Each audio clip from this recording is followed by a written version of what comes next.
Familia, buenos días. ¿Qué tal? Una vez más estamos aquí reunidos contigo, este lado de la pantalla, para decirte que Iglesia en Casa está lista para recibirte. Nos da mucho gusto que estés ahí y justamente hoy vamos a continuar con la serie Primitivos. Esto está que arde y justamente más o menos por ahí va a ser la línea del día de hoy.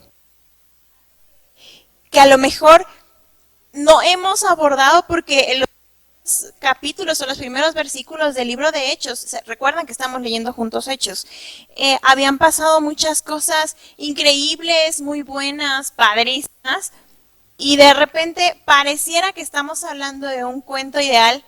Justamente esta parte es la que nos recuerda que en la vida real, sin embargo, en la vida real Dios, y Él es el que transforma toda situación caótica en algo que produce fruto.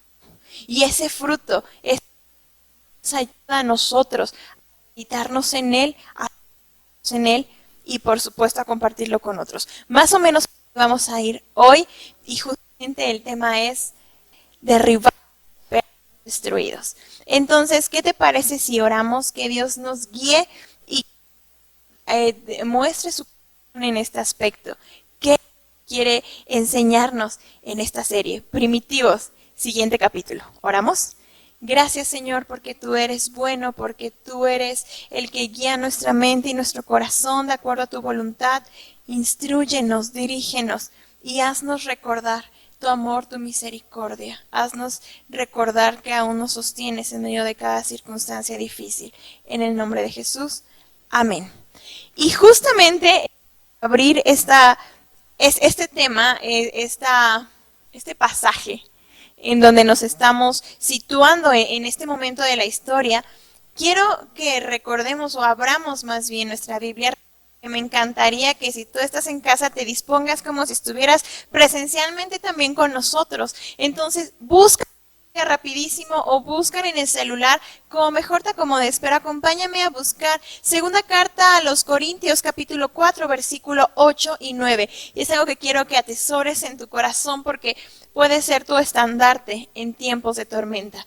Dice, nos vemos atribulados, no abatidos, perplejos, pero no desesperados, perseguidos, pero no abandonados, derribados, pero donde quiera que vamos, siempre llevamos en nuestro cuerpo la muerte de Jesús para que también su vida se manifieste en nuestro cuerpo. Y quiero que lo guardes, lo vamos a retomar en un momentito más, pero por lo pronto atesóralo y quiero decirte que en este capítulo 4 del libro de Hechos comienza a haber una serie de situaciones. Después de que el Señor asciende, reciben el Espíritu Santo, vemos a un Pedro renovado, levantado, ni siquiera el recuerdo o la sombra de lo que fue aquel temeroso que lo negó 3 veces, que negó a Jesús 3 veces antes de morir. Ahora pareciera que es otro hombre. Junto con Juan hacen un milagro nada más, nada menos que en el templo, dicen por ahí por la puerta de la Hermosa. Y es algo muy significativo porque pareciera el parteaguas.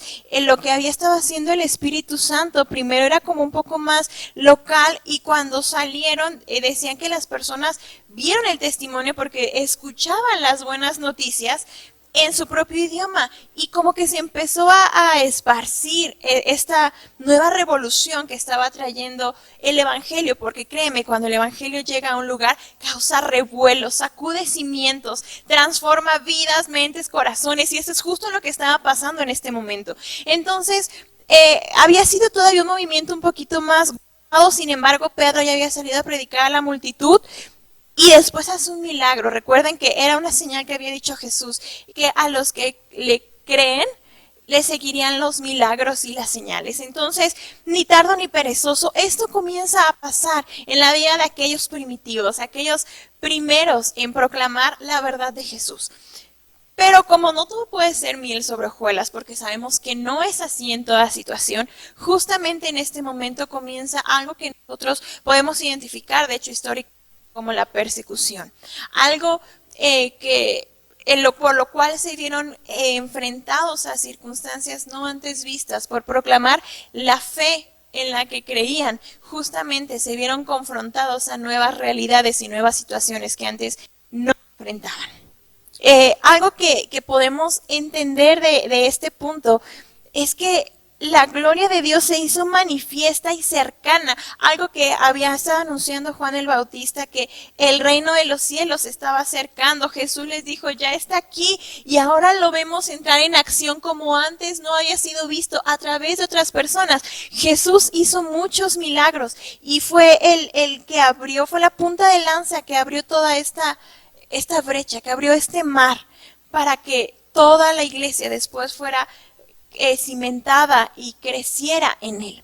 Ahora viene esta segunda etapa, revolucionada, recargada, la gloria de Dios venía sobre la gente, de tal manera que empezamos a ver cosas loquísimas. Yo te invito a que sigan leyendo el libro de Hechos, pasaron cosas tremendas que antes no habían sucedido. Sin embargo, en esta etapa en la que me encanta llamar on fire, porque de verdad parecía que ardía, o sea, esto está que arde, de algo increíble. Es justo cuando está más tremendo, cuando podemos ver que también no importa qué tan impactante sea el efecto del evangelio en la vida de las personas, si alguien se niega a recibirlo, simplemente no lo recibirá. Y vaya, aún Jesús mismo lo vivió. Si tú vas al Evangelio de Marcos 6, 5 y 6, dice precisamente que él no pudo hacer allí ningún milagro excepto sanar a unos pocos enfermos al imponerle las manos, y que asombrado por la incredulidad de ellos, tenían al maestro mismo enfrente de él y no creyeron, entonces no recibieron milagros. Mateo, en el capítulo 13, 57 y 58, cuenta esta misma historia. Y dice que no solamente no creyeron, sino que se escandalizaban a causa de él. Y Jesús les dijo, bueno, o sea, no, ya me lo esperaba, no es sorpresa. En todas partes se honra a un profeta, menos en su propia tierra. Y dice que por la incredulidad de ellos no hizo los milagros. No importa qué tan encendido esté algo, y la voluntad de Dios haciéndose y bajando el reino a la tierra, haciéndose uno mismo. Si alguien no está dispuesto a que el reino venga a su vida, este no se impone, sino es rechazado, porque recuerden que la salvación y la relación con Dios siempre es una opción, nunca una imposición. En este sentido es lo que empieza a pasar en la etapa de on fire de la iglesia, cuando empieza a salir on fire, en fuego, ardiente. Cualquiera puede presenciar un milagro involuntariamente. Puedes estar ahí y de repente pasa un milagro en una reunión en la que estás. Y eso puede ser involuntario, pero jamás será involuntario el impacto que esto cause en tu mente, en tu corazón y en tu vida misma. Porque el impacto y la relación con Dios es una decisión. Ahora, ¿qué motivó a personas a ir tras los discípulos que enseñaron de Jesús por doquiera?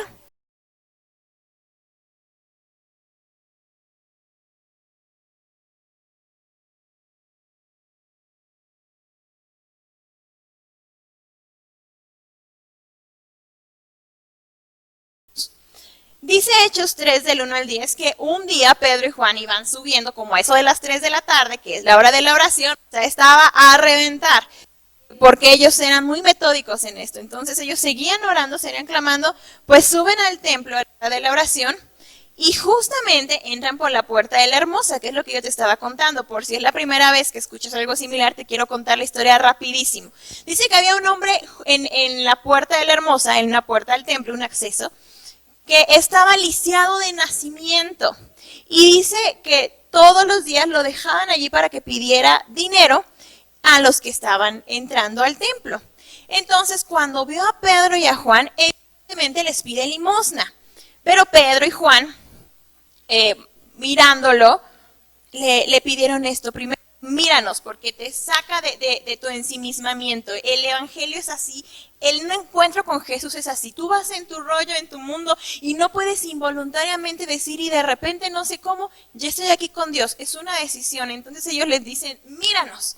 Dice, el hombre fijó en ellos la mirada, dice el versículo 5, esperando algo, porque era su rutina, o sea, estaba siguiendo el proceso que él acostumbraba.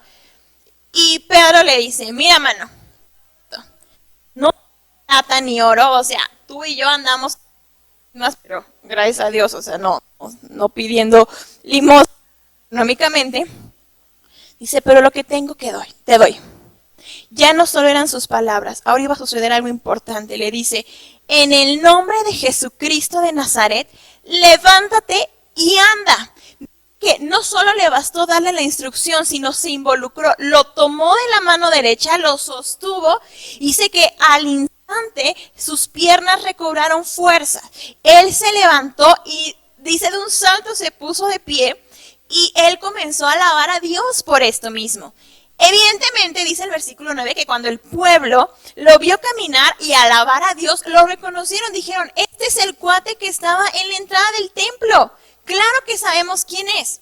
Y dice, no solo bastó con que lo vieran, pues él mismo por su propio pie entró al templo, aquello que solo había visto pasar de lejos en otras ocasiones. Ahora le estaba haciendo partícipe por su propio pie. Un milagro que le estaba cambiando la vida por completo. Y en este momento lo reconocen. Y algo dice importantísimo. Dice en el versículo 11, bueno, el primero en el 10 dice, de admiración y asombro por lo que le había ocurrido. O sea, la gente se asombró y estaba, no lo puedo creer. Pero el 11 dice, mientras el hombre seguía aferrado a Pedro y a Juan, toda la gente que no salía de su asombro corrió hacia ellos al lugar que es conocido como el Pórtico de Salomón. Evidentemente, Pedro se echa otro súper discurso, pero no como los políticos, sino más bien como cuando alguien te regala las palabras precisas para el momento exacto, que sabes que Dios está teniendo un encuentro contigo. Si tú lo has experimentado, sabes a lo que me refiero. Y si no, esta es tu día de oportunidad. Y puedes decirle, Dios, quiero encontrarme contigo. Quiero una cita contigo de esta manera, esta que transforme mi vida, mi mente y mi corazón. Y te aseguro que el resultado no va a ser en vano. Entonces, pasa lo inesperado. Porque el hombre seguía aferrado a Pedro y a Juan. Entonces, mientras Pedro les está hablando, el hombre seguía ahí, su testimonio vivo de lo que acababa de pasar, de lo que él les estaba hablando, estaba ahí con ellos. Pedro predica otra vez con fervor y los principales de plano lo mandan a la cárcel. Dice, esto ya no puede seguir así. Nos está alborotando el gallinero. Y dice en Hechos 4, dice, mientras Pedro y Juan hablaban a la gente, porque todavía seguían ahí con ellos, dice, se les presentaron los sacerdotes, el capitán de la guardia del templo y los saduceos. Estaban muy disgustados porque los apóstoles enseñaban a la gente y proclamaban la resurrección. Se había hecho evidente en el caso de Jesús. Ya no solamente eran sus palabras, sino estaban respaldados por los que todo el mundo sabía, era el chisme del pueblo. No hace mucho, él había resucitado. Y ahora ese chisme o esa realidad se lo estaban trayendo a la puerta de su casa, bueno, del templo. Y dice en el versículo 3, prendieron a Pedro y a Juan y como ya anochecía, los metieron en la cárcel hasta el día siguiente. Y el cuarto dice, pero muchos de los que oyeron el mensaje creyeron. Y el número de estos, solo contando a los hombres, llegaba a unos 5,000. O sea, ahora quiero que te pongas un momentito en los pies de Juan y de Pedro. Estaban haciendo lo que Jesús les había mandado. Estaban predicando, estaban dando una nueva oportunidad. Estaban dando, dice en la Biblia, cuando hace referencia al nacimiento de Jesús, a la venida de Jesús a la tierra, les dice, he aquí, traigo nuevas de gran gozo. Era lo que ellos estaban haciendo. Ellos traían nuevas de gran gozo. Una nueva vida, una nueva oportunidad. ¿Y cuál fue el resultado? Los metieron a la cárcel. Y no un rato, sino hasta el siguiente día. Y esto es una historia donde aquí empieza lo bueno, lo interesante. Tú puedes estar haciendo lo correcto, puedes estar haciendo la voluntad de Dios, puedes estar obedeciendo. Y aún eso no es garantía de que la oposición entienda lo que estás haciendo. Y a veces por eso, quizá ahora en este contexto histórico-social, hablando específicamente de México, en donde estamos, no sé desde qué parte de México o del mundo nos veas tú, pero desde donde estés, no sé si tu circunstancia social y política te lo permiten, al menos aquí en donde estamos físicamente como cree, tenemos libertad religiosa. Entonces, nadie nos mete a la cárcel por creer en Jesús o predicar en Él. Si tú estás siendo muy valiente ahí desde donde estás y te estás aferrando a todo por la verdad de Jesús, sigue así, de verdad, respaldo contigo. Pero no quiere decir que las cosas van a dejar de complicarse. A lo mejor aquí ya no acabamos en la cárcel, pero ¿qué tal las burlas? ¿Qué tal de los que te dicen el aleluya? O peor aún, ¿qué tal de aquellos que también han tenido un encuentro con Dios y simplemente no concuerdan con tus ideas y entonces son detractores de lo que Dios a ti te dijo que hicieras? Eso es difícil. Y tú sabes que estás haciendo la voluntad de Dios, tú sabes que estás obedeciendo y has clamado y has orado y has buscado y has dicho, Señor, si me estoy equivocando, guíame, y Dios te sigue dando la misma instrucción. Y lo haces. Y no quiere decir que por eso los demás lo entiendan o lo acepten. Yo lo he vivido. Y es duro. Es duro esperar algo o recibir algo así de difícil o de cruel o de rudo de la gente que menos lo esperabas, de la gente que amas. Y de eso se trata esto. Puedes estar haciendo las cosas bien, puedes estar haciendo su voluntad y aún así puede haber gente que se oponga a esto. Pero algo increíble.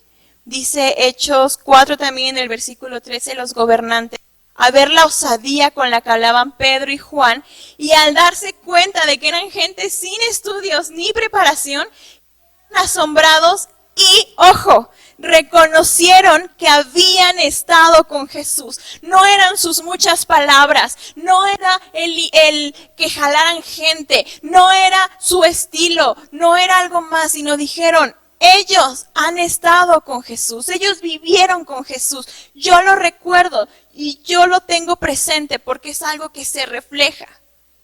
Ellos eran detractores y aún así reconocieron que habían estado con Jesús. Tu vida debe de reflejar que hagas lo que hagas, has estado con Jesús. Tienes un encuentro con Jesús.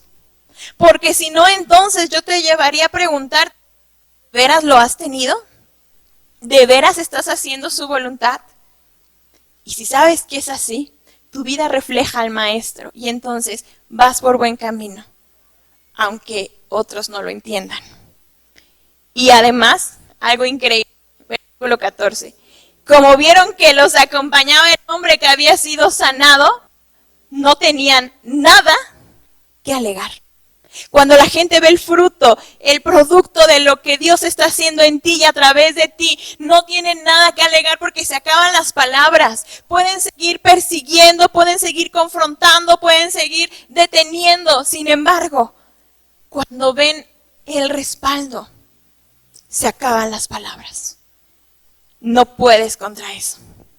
Evidentemente eso no significa que la cosa está resuelta, porque después tenemos el versículo 10.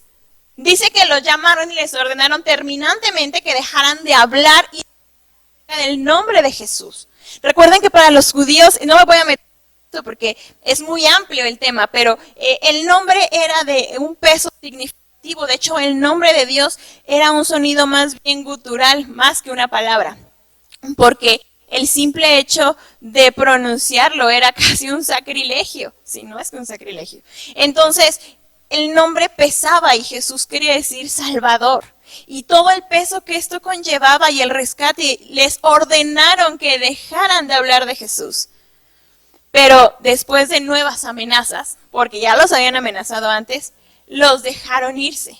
Y algo increíble dice, por causa de la gente no llevan manera de castigarlos, porque, ojo, todos alababan a Dios por lo que había sucedido. Si tu vida está siendo motivo de que otros alaben a Dios por eso mismo, entonces sigue como vas. Haz su voluntad, cúmplelo, conquístalo, alcánzalo, sin importar la opinión de aquellos que no van en la misma visión que tú. No en rebeldía, no estoy yéndome por ese camino, sino en perfecta sujeción a Dios y a los parámetros que Él te va dictando. Increíble, que es parte de lo que ya casi estoy cerrando, ya casi es algo que yo he atesorado o que he guardado por muchos años como mi código de guerra. Ellos pronuncian Hechos 14, 29 y 30. Ahora, Señor, toma en cuenta sus amenazas y concede a tus siervos el proclamar tu palabra sin temor alguno. Por eso, extiende tu mano para sanar y hacer señales y prodigios mediante el nombre de tu santo siervo Jesús. ¿Qué les habían ordenado? Les habían prohibido seguir predicando el nombre de Jesús. Y ellos dijeron, pues que mediante ese nombre nosotros podamos seguir haciendo lo que nos mandaste hacer. Y permite que nosotros podamos hacerlo sin temor. ¿Por qué te cuento todo esto? Porque el sacudimiento que trae incluso el evangelio desde la raíz, porque Dios te ama tal y como eres y te acepta tal y como eres, pero por ese mismo amor no te deja ir igual, sino trabaja en tu vida, en tu mente, en tu corazón, te renueva, te da una nueva oportunidad. Y por eso mismo es que somos confrontados, dice la palabra, que lo vemos como a cara descubierta, porque no tenemos nada que ocultar frente a su palabra, frente a Él, frente a su santidad. Y por eso mismo es que nuestra vida es renovada en Él y por eso nos arrepentimos de nuestra mala manera de vivir, no por religiosidad, sino porque hemos entendido que un encuentro con Jesús lo cambia todo, cambia tu vida, cambia tu mente, cambia tu corazón, cambia tu pasado, te quita el lastre de la historia, de aquello que no estaba bien y te ayuda y te da fuerza para tomar decisiones en pos de su voluntad, que es buena, agradable y perfecta, que te aleja de malas decisiones, que te aleja del pecado y de la muerte. Dice que tienes la opción de elegir.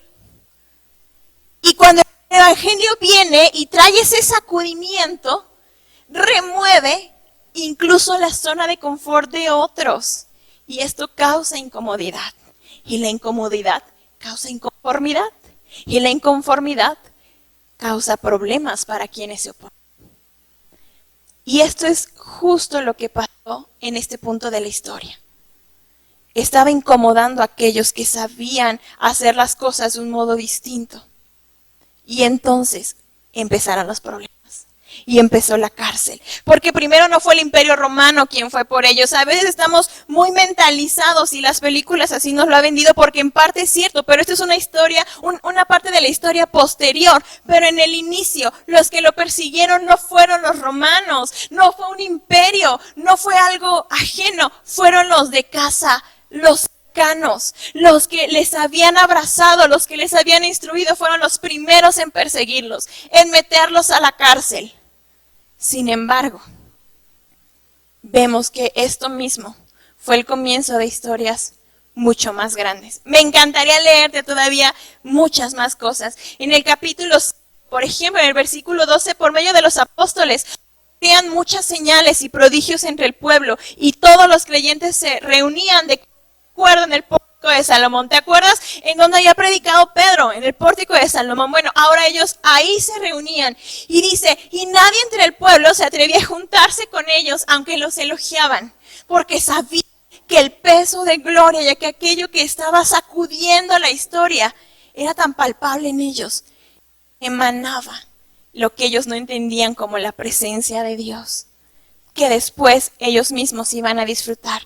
Dice que seguía aumentando el número de aquellos que confiaban ahora en Jesús. Dice que era tal la multitud de hombres y mujeres que aún sacaban a los enfermos a las plazas y los ponían en las camillas para que al pasar Pedro, con que solo pasara su sombra encima de ellos, fueran sanados. ¿Y qué crees? Sanaban.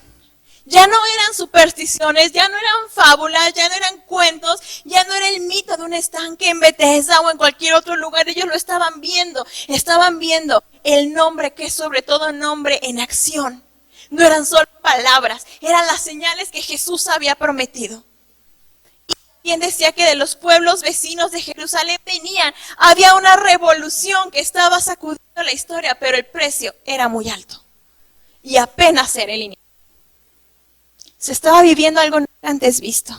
El reino de Dios estaba siendo tan cercano que incluso la muerte y la enfermedad retrocedían ante el poder del Espíritu Santo y su manifestación como nunca antes.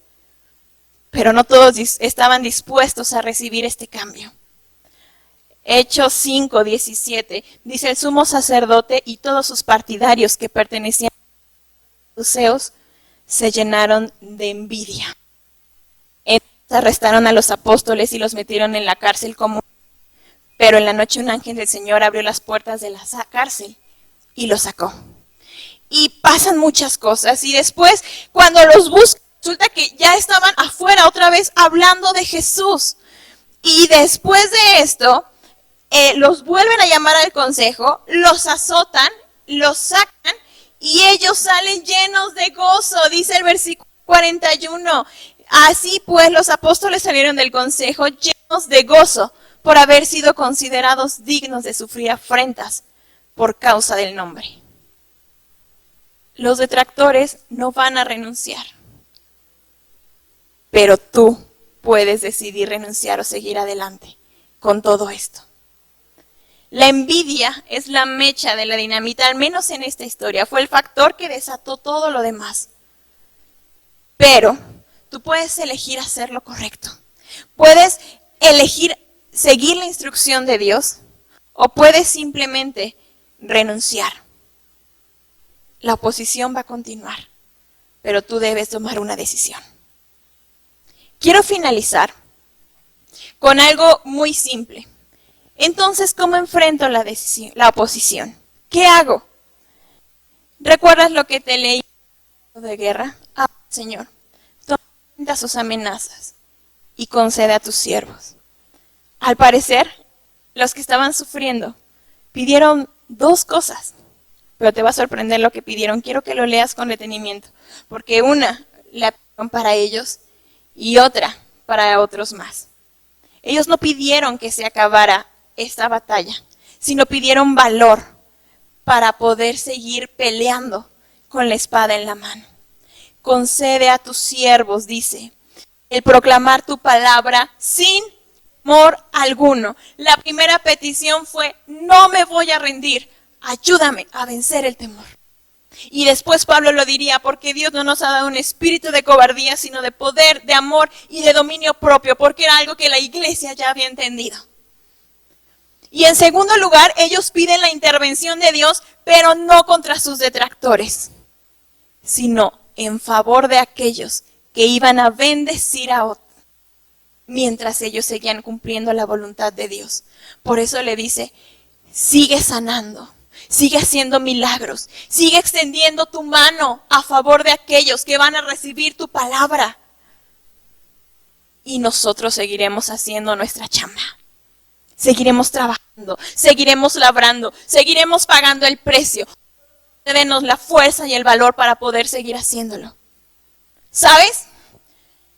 No, en la Biblia no vas a encontrar en esta etapa de la historia odio hacia aquellos que se opusieron, sino ellos habían entendido Isaías 53, habían entendido de Jesús cómo es que se trata a la oposición, y ellos repitieron entonces el patrón. Si es a lo que me refiero, busca rápidamente 5 y 6 de Isaías 53. Él fue traspasado por nuestra rebelión y molido por nuestras iniquidades. Sobre él recayó el castigo, precio de nuestra paz, y gracias a sus heridas fuimos sanados. Todos andábamos perdidos como ovejas, cada quien seguía su propio camino, pero el Señor hizo recaer sobre él la iniquidad de todos nosotros. Jesús mismo nos amó y nos perdonó, incluso cuando nosotros provocamos su muerte. Entonces, nosotros podemos amar y perdonar a los que nos persiguen, a la oposición. No somos víctimas, no abrazamos una mentalidad de víctima, sino, como dice Hebreos 12:14, busquen la paz con todos y la santidad sin la cual nadie verá el Señor. al Señor. Y dice el 15, asegúrense de que nadie deje de alcanzar la gracia de Dios, de que ninguna raíz de amargura brote y cause dificultades y corrompa a muchos. Guarda tu corazón, ama, perdona y bendice, incluso que te maldicen. Y a veces lo impensable trae lo inalcanzable. La cosa se puso peor. Voy a terminar aquí porque si no, se va a acabar la transmisión. Al final, la persecución siguió y explotó. Fue algo mucho mayor. Esto que fue impensable, algo tan inconcebible como era precisamente una persecución. Y fue lo que pasó. Ellos dieron su vida, muchos. Y las buenas noticias se expandió, fue un boom. ¿Te acuerdas? On fire. El fuego se propagó. Y Hechos 8:1 dice: aquel día se desató una gran persecución a la iglesia en Jerusalén y todos, excepto los apóstoles, se dispersaron por las regiones de Judea y Samaria. Todos. Habían estado trabajando de manera local, pero recuerdas, Jesús le dijo: poder cuando venga sobre ustedes el Espíritu Santo, y me serán testigos en Jerusalén, Judea, en Samaria y hasta lo último de la tierra. Había pasado el nivel 1, era hora del nivel 2. Porque Dios todo lo trabaja con un propósito. No precisamente que Dios traiga las desgracias, muchas veces las permite por nuestras decisiones, pero cuando no es así, es que Él usa aún las circunstancias más infames para un bien mayor. Y al final el poder del Espíritu Santo, que fue prometido, se extendió. ¿Y cuántas veces te diste cuenta que aquello que era impensable, aquello que tuviste que pasar y que afrontar, aquello que pareció tan difícil, fue quizá uno de los más grandes regalos que necesitabas recibir? Más o menos algo así fue lo que pasó. Es impensable pensar en las vidas perdidas, pero muy probablemente aquí, recibiendo una oportunidad de reconciliarnos con Dios. Precio. Y ahora la persecución ha llevado el reino de Dios a los lugares más estables de la tierra, y hay gente pagando el precio, y tú y yo que lo tenemos tan cercano, ese es nuestro día de oportunidad. Hoy es un tiempo aceptable. Tengo un amigo en Tanzania que está dando su vida y la de su familia, de los más grandes ejemplos que tengo de lo último de la tierra y el Evangelio. La persecución es algo inevitable porque no podemos detener la oposición, y es muy probable que siempre haya alguien que se encargue de hacérnoslo saber en cada oportunidad y nos acorrale contra ello. Pero Jesús lo dijo en Mateo: no he oído, ama a tu prójimo y odia a tu enemigo, pero yo les digo, amen a sus enemigos y oren por quienes los persiguen. Y todavía lo dice en Lucas: hagan bien a los que los odian, bendigan a los que nos maldicen y oren por quienes los maltratan. La gente suele aquello que es nuevo, aquello que no les resulta familiar o en la zona de confort, aquello que no se ajusta al molde. Sin embargo, tú y yo tenemos la elección de hacer su voluntad y seguir on fire o renunciar. Hay una palabra, es un juego de palabras, es on fire o fire. Uno es encendido y otro es despedido. Es el mismo juego de palabras que nos toca elegir el día de hoy. ¿Qué es lo que eliges? Yo creo que vale la pena pagar el precio y hacer lo que tenemos que hacer. Si has pasado por algo así, es un día en el que puedes perdonar, amar y decidir seguir pagando el precio. Porque créeme, lo mejor está por venir. ¿Oramos? Señor, te damos gracias porque tú nos recuerdas que aún en medio de cada situación difícil, somos perseguidos pero no abandonados, derribados pero no destruidos.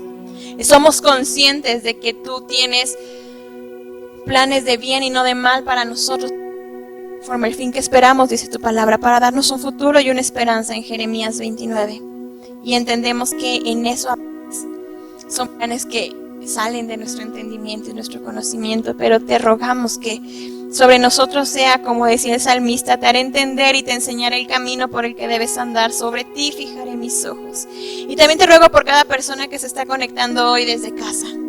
Señor, te ruego que seas tú con cada uno de ellos, dándoles fuerza y valor, dándoles libertad en sus emociones también para poder perdonar, abrazar, sanar, y dándoles el valor para poder seguir conquistando tu voluntad, que es buena, agradable y perfecta.